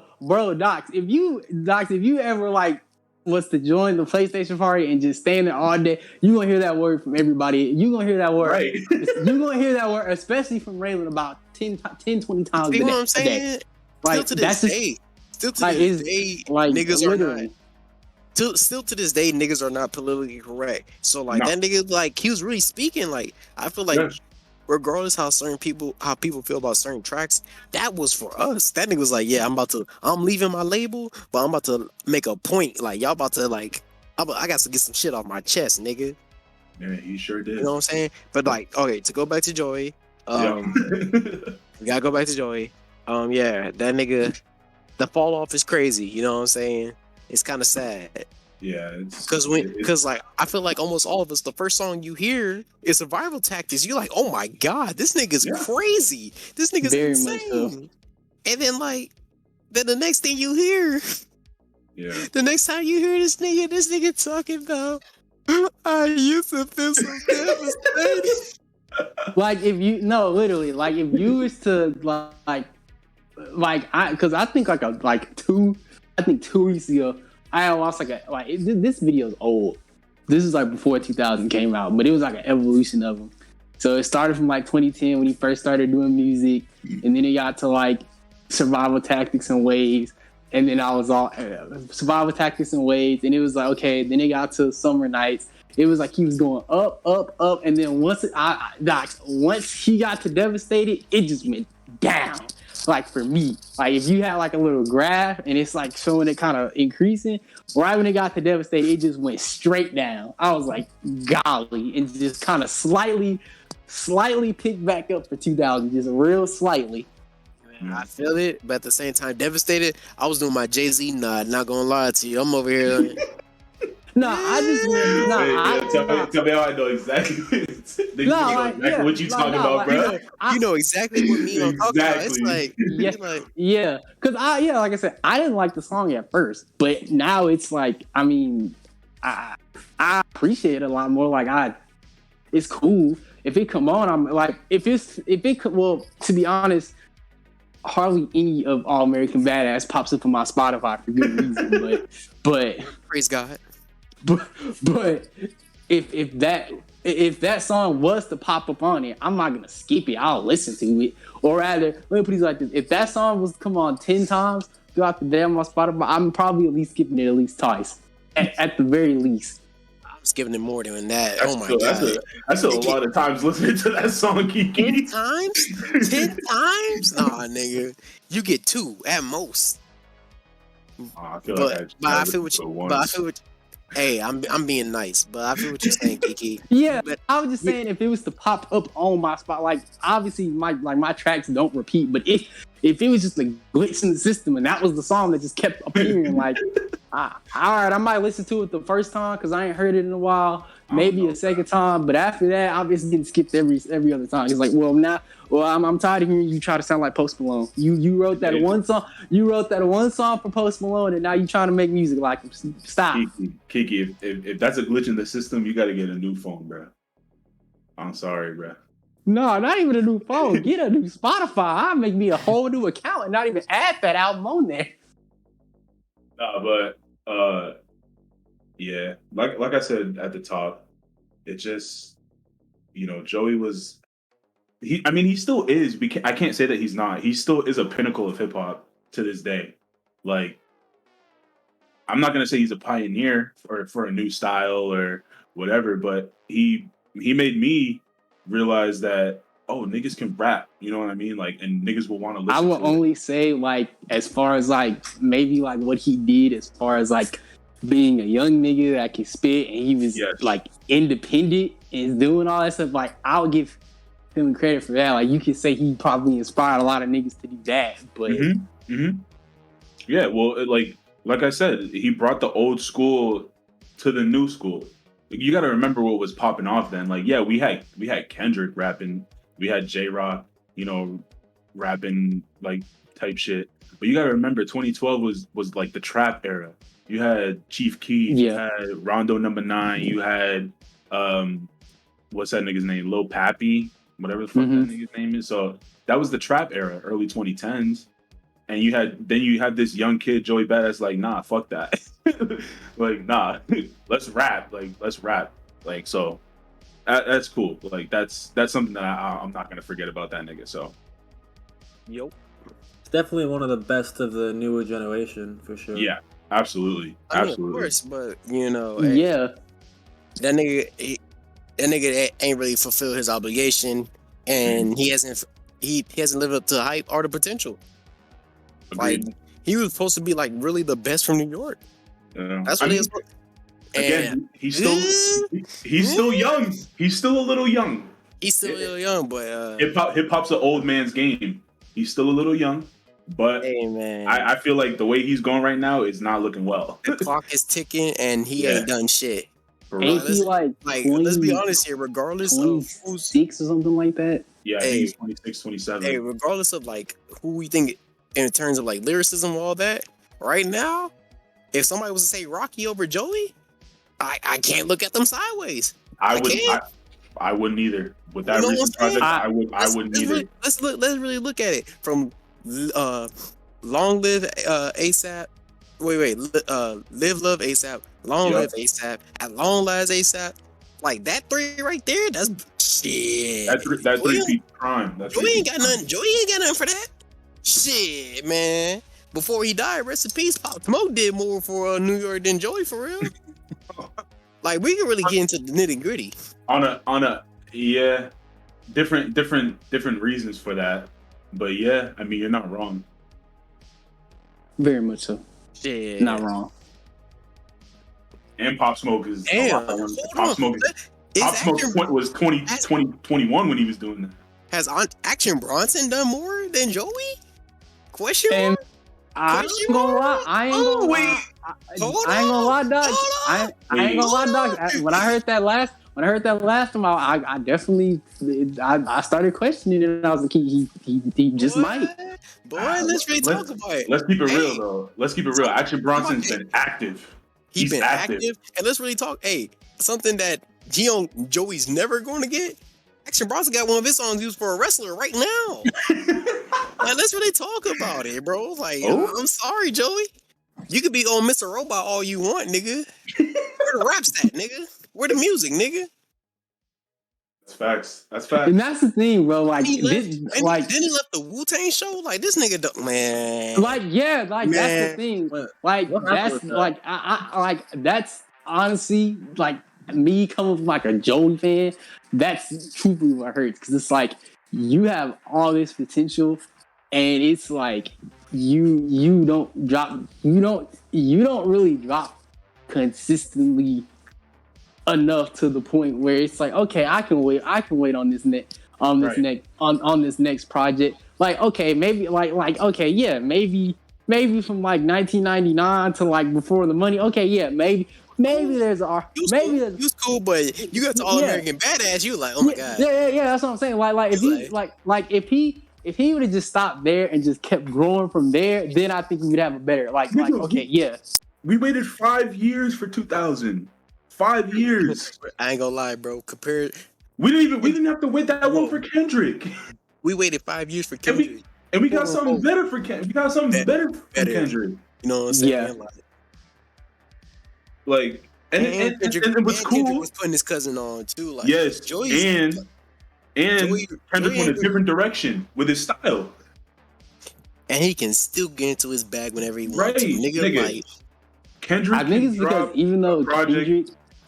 even though Kendrick hadn't like officially dropped under Kendrick Lamar, you still were hearing him. Like y'all said, you heard him on Black Panther. You heard him when he with Baby King. With Baby King. Like bro. That nigga, from what I understand, he might as well have wrote that whole album, so you could I wouldn't say the whole album, but yeah, like he definitely was playing a huge ass part in it. And he was starting his own clothing brand too. Clothing brand, his own label, like PJ Lang, nigga. You know what I'm saying? He was working. He was not taking a break, bro. It was not that was not a vacation. And then and what was Joey doing? Making a movie about getting shot by a cop. That's your boy, Joey. That's your boy, Keke. That's your boy. That's your man's. Hey, he got an Oscar from it, bro. So he did something. Hey, I don't respect it. I respect an Oscar, bro. Don't pander in that nigga. The Oscars, no, because the Oscars is the same organization that gave the movie about Fishman fucking a deaf girl over Get Out Best Picture. So it's still fuck the Oscars, but I mean it's still fuck the Oscars. But when a black man actually wins something that they probably should win, hey, y'all, you did something right. You did something right for a change. I agree with that. Kobe got his before he died. Rest in peace, bro. And Will Smith just got an Oscar for that for King. Fuck, what was that movie? Richard. King Richard. Richard. That shit right there, bro. That was actually nice. I will say that was a really nice film. King Richard really LeVar Ball for real. Yeah. But yeah, nah, bro. But yeah, so Joey, it's such a sad story for real. It's like, bro, you was next. You was the guy. Like when we heard you on One Train. Rapping your ass off with all these other niggas that were high at the time. At 16 years old, bro. At 16 years old, you fast forward, and the only niggas that really matter from One Train is Kendrick, and then the rest kind of fall off. But Big Crit. My bad. You're right. So Kendrick, then Big Crit, then Danny, and then you know what I'm saying? Yeah, no. I mean, Action Bronson. Action Bronson's a cool dude, but come on now. Yeah, Yellow Wolf's forgettable as fuck. Hey, I'm gonna need you to chill on that cracker, bro. That's my guy. You like Yellow Wolf like that? Hey, that nigga made Pop the Trunk, bro. I'm not gonna lie. Hey. Don't make me go pop the trunk on you, nigga. No, that song is cold. Nigga, Daddy's Lambo. I just want to party. Like, come on, like yes, sir. But that's the South for you, bro. Come on, like, right? Okay. But he from Bama, bro. They don't got niggas from Bama. No, that's true. Come on. That's true. Yeah, that is true. I'm not saying Yellow Wolf ain't good. I'm just saying, out of all the niggas on that track list, he's one of the forgettable ones. Depending if you was listening to him or not. That's fair. Because I feel like people weren't. Let's be honest here. Action Bronson's a cool rapper, Besides Baby Blue, I'm not in like a few other songs. I'm not listening to that nigga, and that's probably like that's more than most people for real. Action Bronson he just be doing the same thing. But Big Crit, come on now. That nigga right there. The truth. That nigga right there. He be going crazy. Rocky? You said what's that? He got Rihanna pregnant. I mean, that's a dub in my book. That's a dub. That's a dub, bro. That's a dub. But Zach, you got something to add on? Nah, I'm good. You good? I thought he was about to say something. How my godson, nigga? Yeah. That's what I'm talking about. Malachi, all right, do y'all have... I'm not the godson, y'all. I'm not. But do y'all have any closing thoughts, any recommendations? Let's rank the albums. Okay. What do y'all think? Okay, so question. Hold on. We gotta settle this right now because I feel like we know what the top two are. Okay. Are we choosing Before the Money over 1999? I'm choosing Before the Money over 1999. I'm choosing. Oh wait, you mean like what? You mean like what? You mean like what album? Like you mean like Before the Money's better? Above 1999. Which project you taking, Keke? 1999 or Before the Money? Ooh, that's so hard. Malachi, I think we're on the same vibe while we thinking this. I feel like 1999 is such a Dick Rider, like it's such a esque album. I'm definitely like, Before the Money. I'm going Before the Money feels like more of an original concept. Yeah, you know. Yeah. And I'm gonna tell you why I'm going. 1999 was his foot in the door. 1999 was his foot in the door. 1999 was just. He did it right. Like I think 1999, obviously, it's more iconic, obviously, but Before the Money, it feels more polished. Like fleshed out. Like this. Well, because 1999 is a mixtape, Before the Money's an album. But like mixtape and album is like, it all depends how they coming with it, you know. I feel like I mean, there are conceptual mixtapes. Of course. Looking at like Bringing Back Wayne, album wise, it'll be more polished, but depending on like where he gets more leeway with mixtape, so he really be trying to rap his ass off. Right. Like if somebody was to say they think 1999 is his overall best project, then yeah, I can agree with that. But what project am I gonna take? But as far as just album concern wise, I'm listening to Before the Money every time. Yeah. Okay. Zach, you want to speak on this, my sir? I do think, honestly, I think Before the Money's better than 1999, in my opinion. It's like you guys were saying, it's more polished, and I guess it gets ease because he, unfortunately, but I think it's overall like a better project. Yeah, it flows well. It still shows off his lyricism from 1999, but then it also shows off his versatility with all those dance songs that maybe you don't like. Maybe you don't like Teach Me, but I don't. But like that's also like it really feel like a bonus track. It's really at the end. It don't count. Yeah. I mean, it is a bonus track. It is a bonus track. Say it on the thing. Yeah. So yeah. It don't count. But like, shoot, I still got Black Beatles. I got On and On, Christ Conscious. Like, bro, like low key, it's a crazy run going from Paper Trails, Peace of Mind, Big Dusty, Hazel View, Like Me, Belly of the Beast, 99, and Christ Conscious. Like there, like he goes on a run. You know what I'm saying? Most definitely. So where are we ranking them? How are we ranking? So we said. So it sounds like we got Before the Money at number 1. Are we counting? We're counting Summer Nights as well. We might as well since we count 1999. So we'll go Before the Money, 1999. Summer Nights. I might put Summer Nights above 1999. There's better boom bap albums or mixtapes even that I would rather listen to over 1999. Like it's a great debut project for sure, especially with the production, like Keke said at the top, MF Doom, Lord Finesse, Static Selector. You had all these people in there, but I don't know. I feel like if I want to listen to a good boom bap hip hop album, I can understand him putting it over it because to me, Infamous, yeah, you know, because to me, I feel like Summer Nights, like if you listen to the whole thing, like it has, for me, yeah, like I found myself like listening to that way more. Like I think it has like me too, better replay value. Yeah, I agree. So I think I would do Before the Money, then Summer Nights, then 1999 for me. For you, okay. Keke,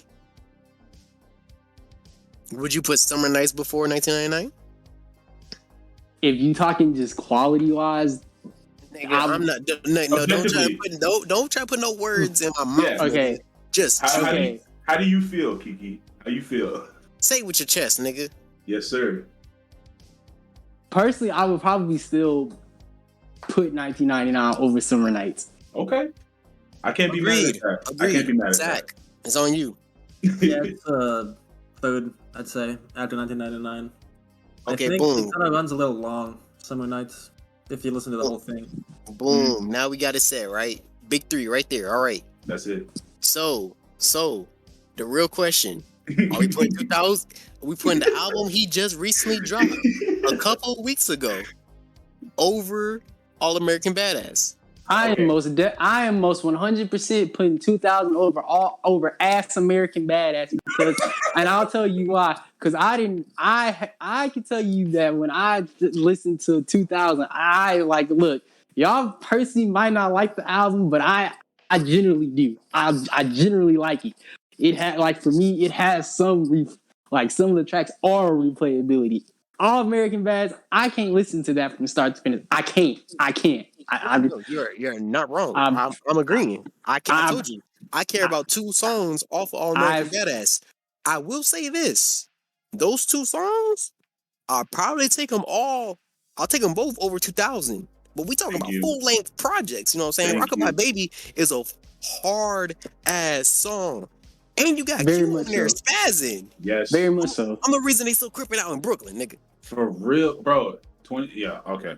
Then Babylon, like, honestly, All American Badass got like at least 4 to 5 songs that are very solid.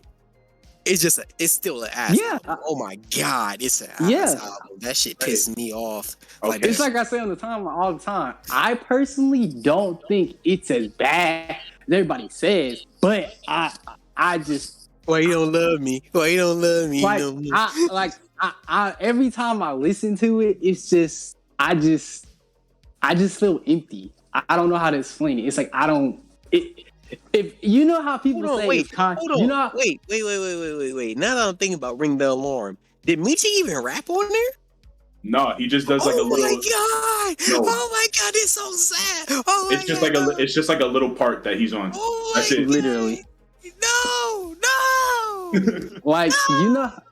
You know how people have, Malachi, how people, well, Dr. and Malachi, you know how people said when Jesus is King first dropped, and they was like, oh, if these artists was to have released Jesus King, it would have been their best album. That is how I feel about All American Badass. If somebody else would have released it, it probably would have been their best album. Because it's Joey, and I have him to such a higher standard, it just fell flat for me. Wait. You're saying that if someone else made Jesus as King, no, that would be that's what people say. Yeah, that's yeah. Like there's like. So you're saying that if someone else did All American Badass, that would be their best project. There's arguments. Okay, and it's sad. I'm not gonna fully disagree with you on that because my take, and again, I'm gonna have to revisit 2000 to give it a proper, give it more replayability. Just give it 2 or 3 listens this year. You know what I'm saying? I'll give it. My opinion might change, but where I stand right now, 2000 is his worst project. Ooh, that's kind of tough. Because go ahead. All American Badass, while the execution, like we said, falls flat right on his fucking face. I still think the concept is there, and I still think what he's saying is important, and there's a lot of things to be taken away from it. And this is subjective at this point. Personally, I like listening to projects that have, a meaning, a deeper meaning, and a lot to say and a lot of things to unpack. Of course, I think he was very safe with doing those things, but I still think that I would rather listen to All American Badass right now as opposed to 2000, because hey man, I feel what you're saying, because I love a great concept, but listen here. Think of it like I understand where you're coming from. Think of rap like dealing with a basketball player, like a real hooper, like a point guard. Right. They can have all the dribble moves they want, nigga. If you ain't finishing at the rim and you ain't getting no bucket, nigga, get the fuck out the way. Like, I'm not gonna you know what I'm saying? Like, it's a great concept. And that nigga was dribbling his goddamn ass off, but that nigga plays for the Knicks, nigga. That nigga did not finish at the rim. Well, you gotta think about it this way too. If he's capable of bringing up these concepts, then it makes me positive that he can do it again, and he can do it correctly. Hey man, just like you said, just like I'm saying, doesn't do it. Just like I'm saying, he can dribble his ass off and bring the ball up court, but if he ain't finishing at the rim, it don't matter. But it's still there. Like I'm not gonna say he might be sixth man. Joey might be my sixth man at that point. Then he can still, if he can still bring up the ball for me, he can still lead the team. He can still lead the team.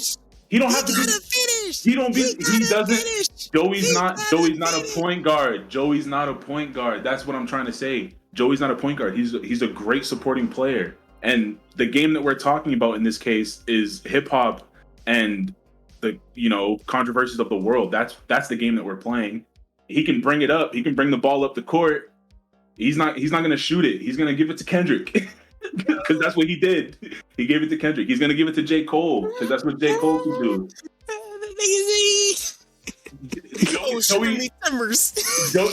Joey right now is just a supported player in the game, bro. That's what he is for me.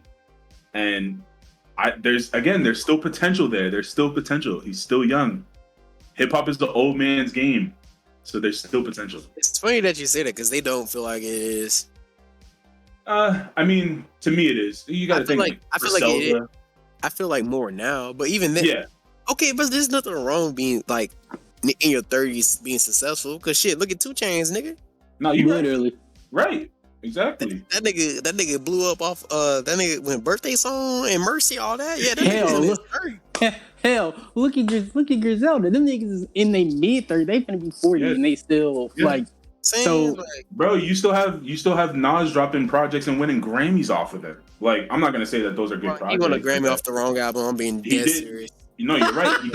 He did. Oh my God, King's Dead 2 should have did it. King's Dead 1 is not like that. Oh my God, not at all. But he still got it. D Smoke got hold. D Smoke got hold. You think D Smoke should have won? Huh? You don't fuck with Freddie? I fuck with Freddie. I think it's a cool album, but like, man, D Smoke. If we're gonna talk, conceptual wise, D Smoke was definitely. Yes, sir. I don't know. Keke, what happened? Intellectual here, nigga. Let's go. Here's my thing. Yes, sir. Why was Royce in the running for that with the allegory? I don't know why he was nominated for that. Come on. Let's talk. But yeah, that's my stance on Joey right there. But yeah, no, I feel like if you're a great rapper and you do it right, there's longevity in it. But at the same time, I'm not gonna lie, a lot of rappers, they want running back careers. It's not long. Yeah. Nah, I mean, like when you really look at it, a lot of rappers, it's usually like, I'm being dead serious with the running back comparison. They got like a good 5 to 6 years to really. They do. Hell, unless you're someone like Kendrick, or unless you're someone like Kanye. Yeah, Kendrick, Kanye. Even though that's not my guy, I'll give Jay-Z his flowers right now. Yeah. You Scarface. Jay Electronica. Come on now, let's be serious here. He's a great rapper. I'm not saying that I like all of his shit, but Nigga, his first I'm not album, gonna lie. His first album, he had to have an old nigga carry I'm not him, gonna bro. lie. I'm not about to do this. I'm not gonna lie. That wasn't even a J Electronica project. I see what Malachi is saying, but the fact that it took that nigga that long to finally release a debut for me, the hype for me off. He's a MySpace rapper. The hype for me just died down, and then the fact that you had Jay-Z on almost every track, it just There's only one song when he's not on there, bro. Like it's actually insane. No. Imagine. I mean, I said this the year it dropped. Imagine you're promised to fuck a bad bitch, but when the time comes, you got to tag team her with an old nigga, bro. That's not what I wanted. That's not what I promised. That's not what I was on. Yeah, I didn't like her written testimony, but I still think J Electronica is a great lyricist.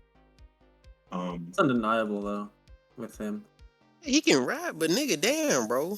I think was he like consistently dropping like singles up until see that's bro. The thing. If he was doing features.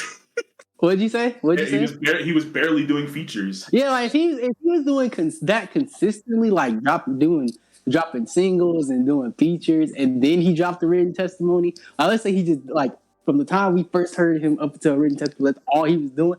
Then you can make that case. Oh, we also, I mean, rest in peace, but we also had DMX drop a great hip hop, great posthumous hip hop album. Where? When? Nigga, when? You didn't like Exodus? No. You didn't like Exodus, bro? No, bro. I'm sorry. That nigga. Oh my god! It's because you don't like East Coast, bro. No, that's fine. That's fine. Don't disrespect. DMX is literally one of my top 15 artists of all time. Don't disrespect my love for DMX. Yes, sir. Don't disrespect my. But that nigga was right there. No, bro. That nigga was the closest energy off the pot, man. Bro, that nigga is no.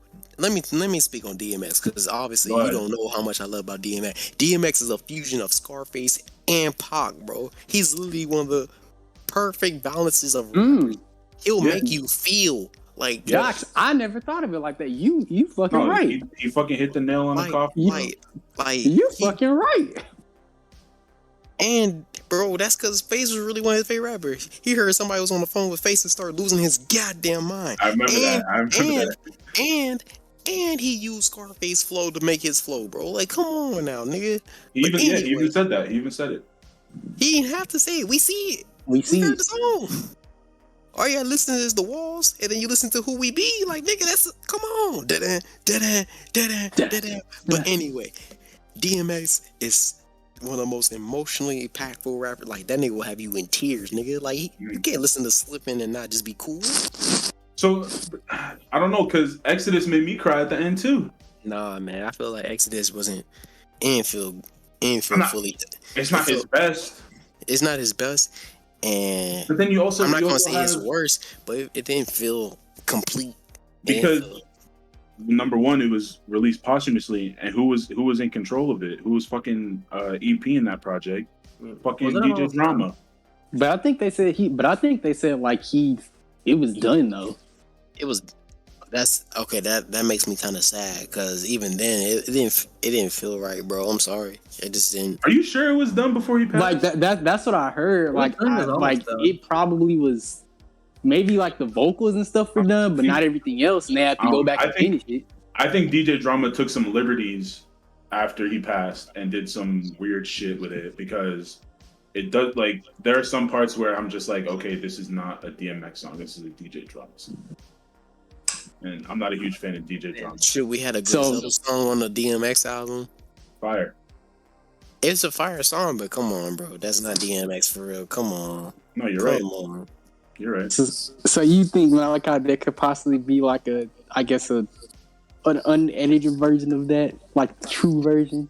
I just think that DMX didn't have his whole hand in it as much as we were made to believe. I think there was someone else touching it. Because wasn't he like in and out of the hospital around that time too? I think so. I think he was just trying to live life too, because he was hanging out with his kids, hanging out with his baby mama. The Snoop DMX versus is still the best top 3, if not top 2. Like Fire. I'm about to cry just thinking about it, nigga. Let's get back to Joey because we went off on a tangent. Damn, bro, I ain't gonna lie. This really shows how like the real downfall, like how disappointing Joey is. Because when we did this for Kendrick, we stayed. We were pretty consistent with Kendrick. We stayed on Kendrick, but look, we went to like 5-6 different artists when trying to talk about Joey. That's what I'm saying. Like this is coming from like a Joey fan. Like it is rather disappointing from that standpoint. You could say it's devastating. Oh God.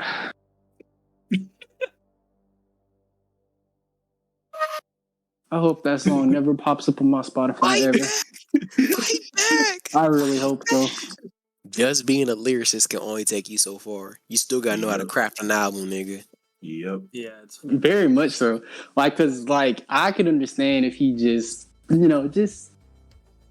dropped singles here, and if he just dropped singles, which he does do from time to time, then I think he would be up on a lot of people's radar. But it's just maybe I will say that Joey does tend to struggle to craft albums opposed to his peers. Because he's not a musician. He's an MC. You know, like because I don't know. You on a slippery slope right now, so be careful how you tread on this right now. Someone like Kendrick Lamar can put together a great album because he has that musicality and he has that, creativity sharpened, and he always has something that he wants to say, and he's gonna do it, and he's gonna do it in the most creative way that he possibly can. And even Kanye, like, he doesn't make the best albums, but they're still creative, and music wise, they're some of the best things that you're probably gonna hear coming out of today. And Joey's just he's not a musical person. Like, he can make music, but he's a lyricist first. He's an MC first. He's not a musician first. I don't know. I feel like being an MC it should encompass being an artist / musician. Like, you got to know something. You know what I'm saying? But yeah, you're not necessarily wrong.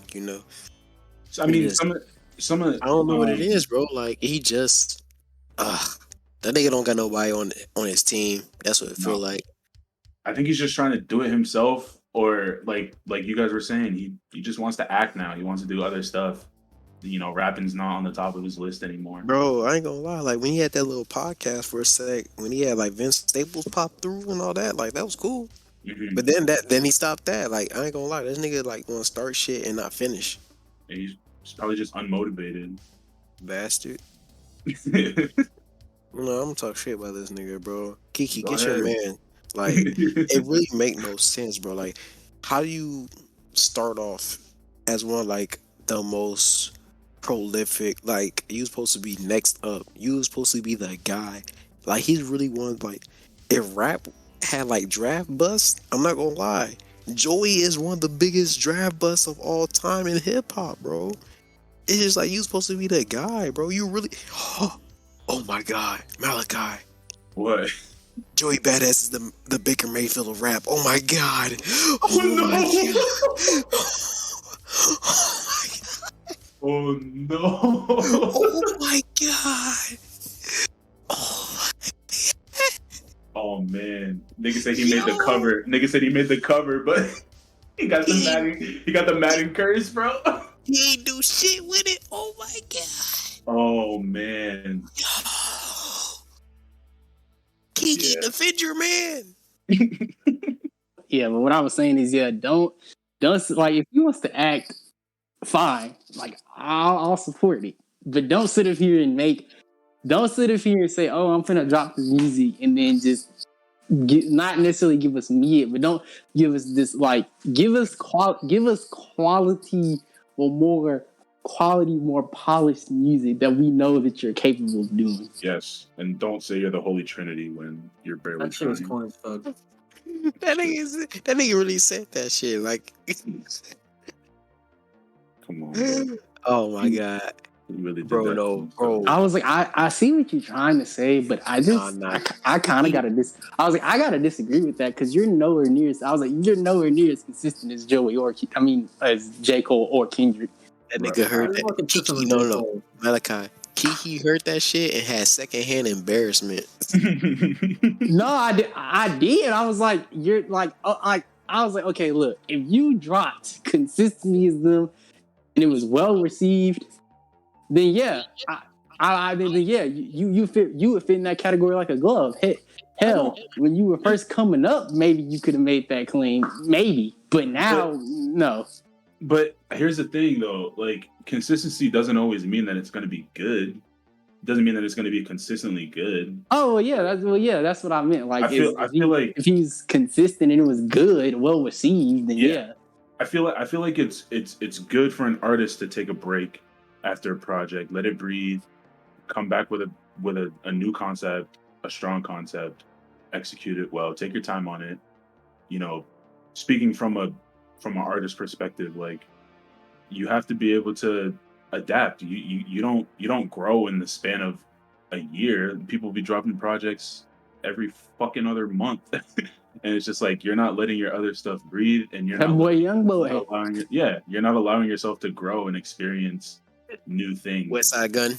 New things. Yeah, West Side Gun. Exactly. What's prime example? It's like man. Guess what? Conway lets his shit breathe, and every project. Well, I can't say every project, but he tries. He tries. You know. Like I'm gonna be dead serious. I like La McKenna over the way he just dropped recently, but easily. he tried, and that's the issue with Joey. It don't feel like he trying. It doesn't, really doesn't. And oh my god, that's crazy. Now that we really think about it, Drake got more success than Joey, and like there was an era where Drake was trying, but now he don't try. Joey, he just stopped trying early. Like, you can't do that. Nigga, you're not in the Hall of Fame already. Nigga, you're not top 5. You're just not.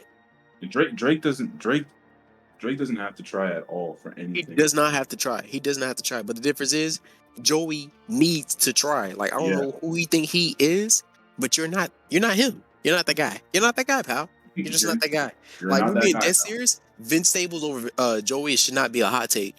It's not. It should not. Like, regardless how you think about lyricism, all that, Vince is going to make you an album. Mm-hmm. Very much so.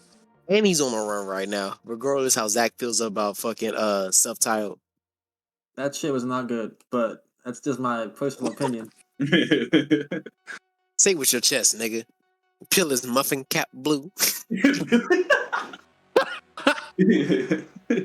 We said everything we can say about Joey. I think And we try our best to stick to talking about Joey, but damn, bro, fuck. Unless there's like song where like if you were to recommend some songs from if you wanted to like if somebody wanted to listen to them. Come on, we know survival tactics is literally number 1. Of course, Hard Knock, Death of YOLO, Hold up.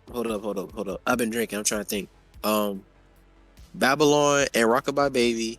Yep. And Malachi. What else would you add? Fuck. Wave. Christ Conscience. Christ Conscience. Big Dusty. Like Me. Oh my god. Yep. Fuck. Do one with 95 to Infinity. He has so much that's good. But then he also has so much that's not good. Just listen to 1999, Summer Nights, and Before the Money, and you'll be a Joey Badass fan. Very much so. Don't go further than that. I guess if you want to go to 2000, it's recent, and it's also not as different, from his other stuff. All American Badass. If you want to like Joey, probably stay away from that project. Unless you just got a real good open mind.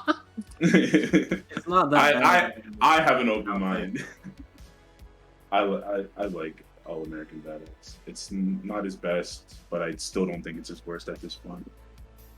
But at this point, there's still some time, nigga. There's still time. I'm gonna keep listening. But yes, we hope y'all all enjoyed this Joey Badass criticism. Follow us on the Anchor and check out the next episode next week. If you boys have any plugs y'all wanna go on. You know what I'm saying? Follow the boy on Twitter follow the at boy. DOXBRND025. You know what I'm saying? Sir. That boy gonna get you with the headers and the album covers. Yes, you know sir. what I'm saying? I really be in my bag with that. You know what I'm saying? You just want to see me chilling, you can follow me at Warvis Paradox, RRVISPR _PRADOX. You know what I'm saying? But you can follow all that off of just Twitter, you know what I'm saying? It's not hard to find your boy. Shout out to my nigga Corb Stewman, you know what I'm saying? The real rapper, the real producer, you know what I'm saying? Yes, sir. Yes, sir. You know what I'm saying? Malachi, you know, the rapper, the producer, you know what I'm saying? Follow the boy. Don't follow me on social media. Just go listen to my music.